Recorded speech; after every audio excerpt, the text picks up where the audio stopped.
Assalamualaikum warahmatullahi wabarakatuh. Perkenalkan, nama saya Dinorana, mahasiswa S1 Manajemen STI Madani Balikpapan semester 2. Kali ini kelompok kami akan menjelaskan tentang materi kepailitan. Langsung saja kita masuk ke materi pertama, yaitu pengertian kepailitan. Menurut Kamus Besar Bahasa Indonesia, kepailitan adalah keadaan merugi atau bangkrut. Menurut Perpu nomor 1 tahun 1998, kepailitan adalah sita umum yang mencakup seluruh kekayaan milik debitur untuk kepentingan semua krediturnya. Tujuan kepailitan sendiri adalah pembagian harta kekayaan yang dimiliki debitur oleh kurator untuk seluruh kreditur dengan memperhatikan haknya masing-masing. Dengan kata lain, kepailitan adalah suatu proses di mana seorang debitur memiliki kesulitan keuangan sehingga tidak dapat membayarkan hutangnya dan sudah ada dari pengadilan di mana hal ini adalah pengadilan niaga. Jadi karena dia memiliki kesulitan membayarkan hutangnya, maka harta yang tersisa akan dibagikan kepada kreditur sesuai dengan perundangan yang berlaku.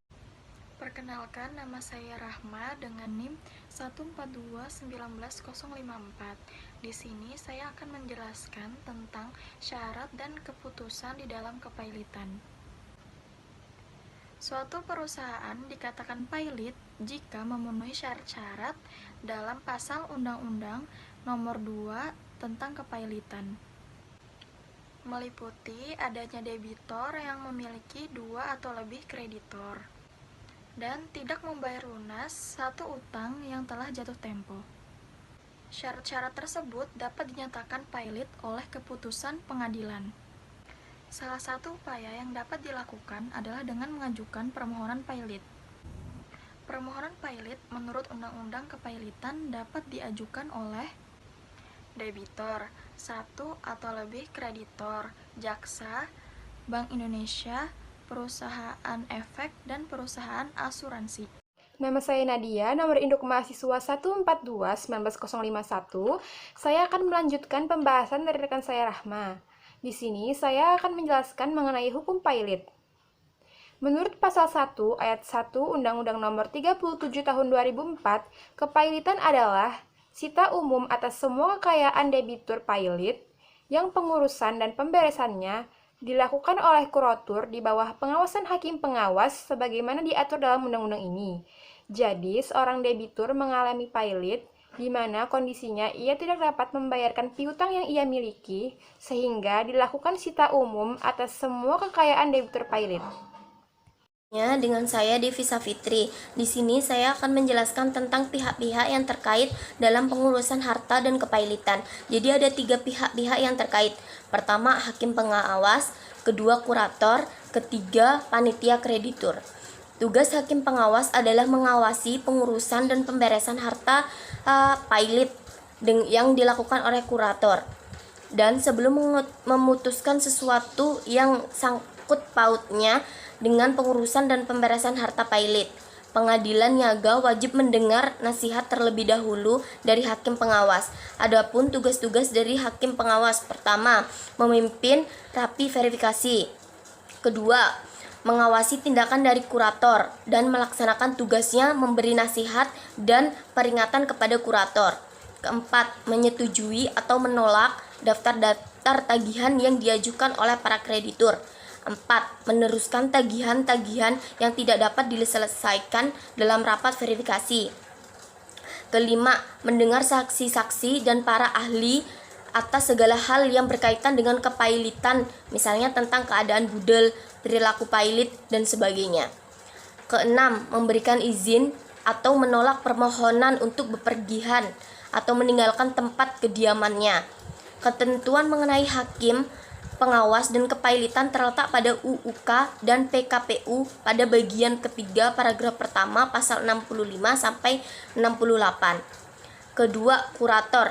Kurator merupakan salah satu pihak memegang peranan dalam suatu proses perkara pailit. Dan karena peranan yang besar dan tugasnya yang berat, maka tidak sembarangan orang dapat menjadi kurator.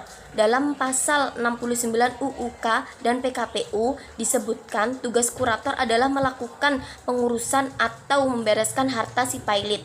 Karena itu pula, maka persyaratan dan prosedur untuk dapat menjadi kurator ini oleh UUK dan PKPU diatur secara relatif ketat. Sewaktu-waktu berlakunya peraturan kepailitan zaman Belanda. Hanya Balai Harta Peninggalan atau BHP saja yang dapat menjadi kurator tersebut. Dalam pasal 70 ayat 1 UUK dan PKPU disebutkan yang dapat bertindak menjadi kurator sekarang adalah sebagai berikut. A. Balai Harta Peninggalan atau BHP tadi. B. Kurator dan lainnya. Yaitu panitia kreditur. Pada prinsipnya, suatu panitia kreditur adalah pihak yang mewakili pihak kreditur. Sehingga panitia kreditur tentu akan memperjuangkan segala kepentingan hukum dari pihak kreditur. Ada dua macam panitia kreditur yang diperkenalkan oleh UUK dan PKPU, yaitu pertama, panitia kreditur sementara. Yang kedua, panitia kreditur tetap. Saya akan menjelaskan tentang panitia kreditur sementara dulu. Apa sih panitia kreditur sementara itu? Yaitu dalam pasal 79 UUK dan PKPU disebutkan dalam putusan pilot atau dengan penetapan, kemudian pengadilan dapat membentuk panitia kreditur sementara yang terdiri dari 1 sampai 3 orang yang dipilih oleh kreditur yang dikenal dengan maksud memberikan nasihat kepada kurator. Yang dimaksud dengan kreditur yang sudah dikenal adalah kreditur yang sudah mendaftarkan diri untuk diverifikasi. Terus yang ke B tadi, panitia kreditur tetap, yaitu di dalam pasal 72 UUK dan PKPU menyatakan bahwa setelah pencocokan utang selesai dilakukan, hakim pengawas wajib menawarkan pada para kreditur untuk membentuk panitia kreditur tetap. Sekian dari saya, Devisa Fitri. Terima kasih.